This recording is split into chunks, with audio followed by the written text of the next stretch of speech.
요한계시록. 이 예언의 말씀을 읽고 듣고 지키는 자는 복이 있나니 때가 가까움이라. 예수님은 사랑이시기에 죄 많은 인간들을 위해 보혈을 흘렸습니다. 동일하게 너희도 나의 삶을 본받아라 라고 말씀하십니다. 사단은 우리를 위해서 결코 피를 흘리지 않습니다. 이 시대에 주를 알지 못하는 사람들은 희생이라는 것에 대해 배울 수가 없습니다. 세상은 어떠한 방법으로든 사단에게 사로잡힐 수밖에 없습니다. 사단은 세상에 있는 하나님의 형상을 타락하게 만들고 하나님의 형상을 회복하지 못하도록 역사하고 있습니다. 세상에 속해서는 우리가 결코 구원받을 수 없습니다. 우리는 그리스도 예수만을 바라봐야 하지만 사단은 먹고 사는 문제에만 관심 갖게 만듭니다. 하나님의 계획에는 전혀 관심 없고 잊어버리게 합니다. 그러나 하나님의 계획은 계시록에 예정해 놓은 그대로 지금 이루어져 가고 있습니다. 하나님의 말씀과 예수 그리스도를 증언하는 것과 함께 이 시대를 분별하고 앞으로 일어날 또 지금 진행되고 있는 이 예언의 말씀을 읽고 듣고 지켜야 한다고 이야기하고 있습니다. 요한계시록은 1장이 핵심입니다. 요한계시록 2장, 3장이 과거를 포함한 지금의 교회들과 현재의 나를 이야기하고 있습니다. 요한계시록의 7교회들을 보면 하나님이 분명히 나에게도 책망하실 일들이 있음을 알게 됩니다. 이 책망하실 일이 무엇인지 알고 깨달았다면 그것을 회개해서 어떤 방향으로 가야 하는지 애쓰며 씨름하며 이기는 자의 반열에 들어가야 합니다. 요한계시록의 핵심은 1장에 모두 들어 있습니다. 요한계시록은 오직 알파와 오메가이신 예수 그리스도만 남습니다. 계시록 1장에서 우리는 왕과 제사장이 되고 이것이 천국에서의 삶이고 영원토록 그 삶을 삽니다. 사람들이 자꾸 환란이 언제냐, 말세가 언제냐, 주님이 언제 오시냐, 그것에만 관점을 두면 핵심을 놓칩니다. 진정 그분을 사모하는 자들은 그분께서 이끌어 주십니다. 우리는 이 예언의 말씀을 읽고 듣고 지키기만 하면 됩니다. 하나님의 말씀과 예수 그리스도를 증언함으로 고난에 동참하기만 하면 됩니다. 요한계시록 4장은 사도 요한이 본 것을 기록하였습니다. 인간의 언어로 표현하는 데에는 분명 한계가 있습니다. 사도 요한이 하나님을 봤습니다. 그가 아무리 성령 충만한 가운데 썼어도 인간이 하나님을 제대로 묘사할 수가 없습니다. 그러나 우리는 예수 그리스도를 보고 하나님을 알 수 있습니다. 예수 그리스도를 본 자는 아버지를 본 것입니다. 네 생물은 각각 6날개를 가졌고 그 안과 주위에는 눈들이 가득하더라. 그들이 밤낮 쉬지 않고 이르기를 거룩하다 거룩하다 거룩하다 주 하나님 곧 전능하시니여 전에도 계셨고 이제도 계시고 장차 오실 이시라. 계시록 4장 8절 말씀. 천국의 모습이고 지금 이 순간에도 천상에서 일어나고 있는 일입니다. 인간은 거룩하지 않기 때문에 기가 막힌 그 거룩의 참맛을 모릅니다. 거룩함이 얼마나 행복한 것인지를 모릅니다.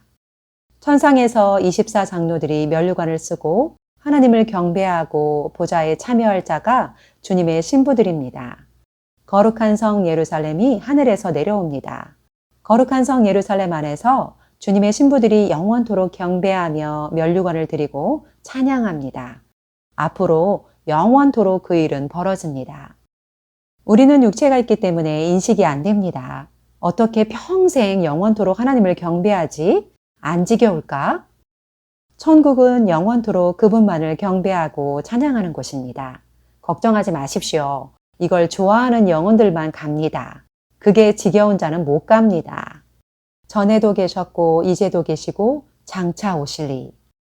세례 요한이 앞으로 오실 재림하실 예수를 기다리게 했습니다. 재림하실 때 주님께서 우리에게 요구하시는 삶이 세례 요한과 같은 삶입니다. 오직 그분만을 바라보면서 세상과 나는 간 곳 없고 오직 그분의 오심을 예비하는 삶이 마지막 때입니다. 주님을 예비하는 것이 아니라 시기를 예비하려고 하면 문제입니다. 그 날짜가 언제일까? 내가 휴거될까? 주님 자신을 예비하는 자가 되어야 하는데 그게 아닌 것이 문제입니다. 세례 요한은 광야에 살면서 독서를 퍼부으며 회개를 외치고 하나님의 말씀을 대언했습니다. 그런 세례 요한이 결국엔 순교당하였습니다. 스데반이 돌을 맞아 순교한 것처럼 앞으로 주님의 재림을 기다리는 성도들은 순교를 각오해야 합니다. 그런 시대가 옵니다. 그러나 지금의 교회들은 순교에 대해서 가르치지 않고 주님 사랑하는 것은 말하지도 않고 복만 받으라고 가르칩니다. 도망가지 않고 순교할 성도들이 있을까요? 힘도 능력도 은사도 전부가 아닙니다. 구원을 이루신 어린 양의 보혈이 중요합니다. 결국 어린 양이 인을 뗍니다. 내가 또 보니 보좌와 내 생물과 장로들 사이에 한 어린 양이 서 있는데 일찍이 죽임을 당한 것 같더라. 그에게 7뿔과 7눈이 있으니 이 눈들은 온 땅에 보내심을 받은 하나님의 7영이더라. 계시록 5장 6절 말씀. 7뿔은 구원을, 7눈은 성령입니다. 하나님의 7영은 온 세상을 두루다니며 우리들의 일거수일투족을 보며 아시고 우리를 위해서 지금도 여전히 중보하고 계시는 분, 천상에 계신 하나님 그분입니다. 또 내가 크고 흰 보좌와 그 위에 앉으신 이를 보니 땅과 하늘이 그 앞에서 피하여 간데 없더라. 또 내가 보니 죽은 자들이 큰 자나 작은 자나 그 보좌 앞에 서 있으니 곧 생명책이라. 죽은 자들이 자기 행위를 따라 책들에 기록된 대로 심판을 받으니 바다가 그 가운데에서 죽은 자들을 내주고 또 사망과 음부도 그 가운데에서 죽은 자들을 내주매 각 사람이 자기 행위대로 심판을 받고 사망과 음부도 불못에 던져지니 이것은 둘째 사망 곧 불못이라. 누구든지 생명책에 기록되지 못한 자는 불못에 던져지더라. 요한계시록 20장 11절로 15절 말씀. 크고 흰 보좌에서 심판을 내리십니다. 거기엔 아무것도 없습니다. 화려했던 것도 안 보이고 땅과 하늘이 온데간데 없습니다. 심판 때에는 흰 보좌만 있습니다. 등골 오싹해지는 너무나도 삭막하고 싸늘한 장면입니다. 차가운 기운만 감도는 얼음장 같은 하나님의 심판이 얼마나 두렵고 무서운지 상상되시나요? 느껴지십니까? 천국과 지옥의 차이, 거룩한 성 예루살렘과 불못의 차이입니다. 시간은 가고 심판 때는 분명 있습니다. 누구에게든지 심판의 순간이 옵니다.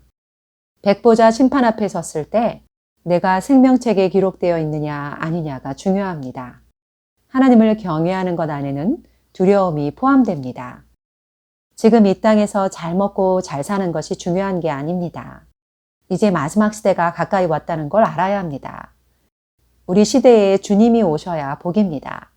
살아서 주를 맞이할 세대, 우리가 그렇게 되기를 바랍니다.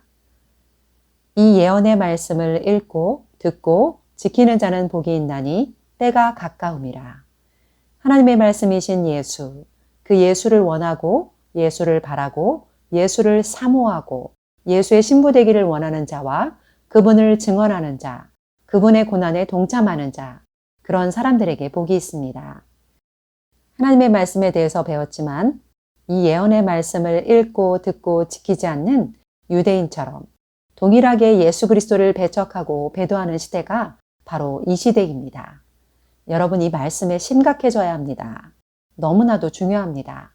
심각하면 심각할수록 자유해집니다. 심각해져야 매이지 않습니다. 그게 주님의 법입니다. 나 지옥 가면 어떡하지?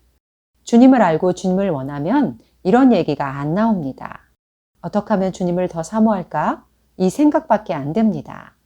이런 영혼들은 구원의 확신이 없어도 주님이 알아서 그 수준에 맞게 이끌어 가십니다.